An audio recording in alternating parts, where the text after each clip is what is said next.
Отбора, които ще представят България на Shell Екомаратон Европа.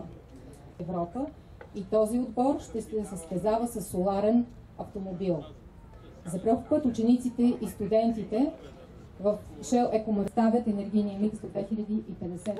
Изключително впечатляваща скорост. Да. Сигурно. Радвам се и им пожелавам този по-голям успех да постигнат въпроса. Завоя с много спокойствие.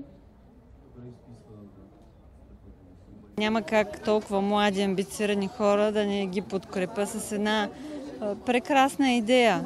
Едно състезание, което е възможно да си покажат техните собствени амбиции, креативност и това как може да се направи нещо с съвсем обикновени подръчни средства. Shell Екомаратон е състезание, което събира технологии и креативност от самите ученици и студенти, чието съзнание е много необременено с други неща и ражда идеи, които могат те и се използват.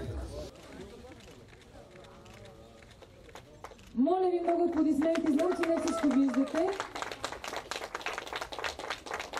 Вижда той като малка витрина, като малка бутчица. Лечи се, че и жена има тук участие. Хайде сега искам да чуя какви... Да споделяме нашия, кой го управлява. Айде още! Аплодисменти за Технически университет Варна и за теб.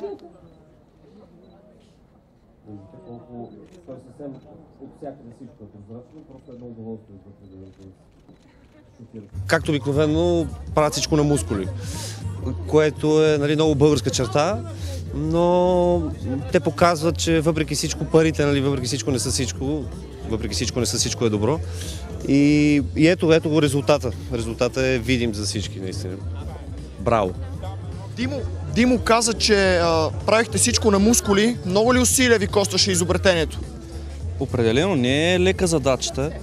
Самия клас, който участваме, за първи път участва в нашия университет. Опитът ни там е нулев. Ние те първа прохождаме, също така като градски тип и като електромобил. Аплодисменти! Вече космически кораб определено. Добре, сега конкуренти. Надявам се. Министър Петя Тимова дава стартов сигнал.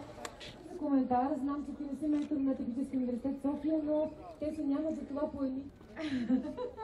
Ами аз си мисля, че след време по улицата на големите градове. Тази година новостите при нас са основно в задвижването. Караме на водород, който е под високо налягане. Той влиза в водородна горивна клетка, където се преобразува на електрическа енергия и задвижва електродвигателя. Министерството на образованието за поредна година подкрепя тази идея на Shell. Защо продължавате да го правите? Защото сме отворени да подкрепим всяка инициатива на бизнеса в подкрепа на образованието.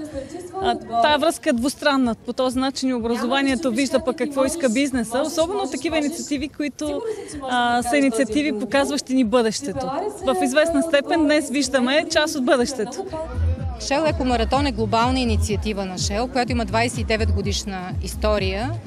И Shell България се радва за 6-та поредна година да подкрепи тази инициатива в България и да даде възможност на български студенти и ученици да станат активни участници в тази инициатива и да демонстрират своите умения и знания, да конструират енергийно ефективни автомобили, като изминат максимално разстояние с минимален разход на енергия.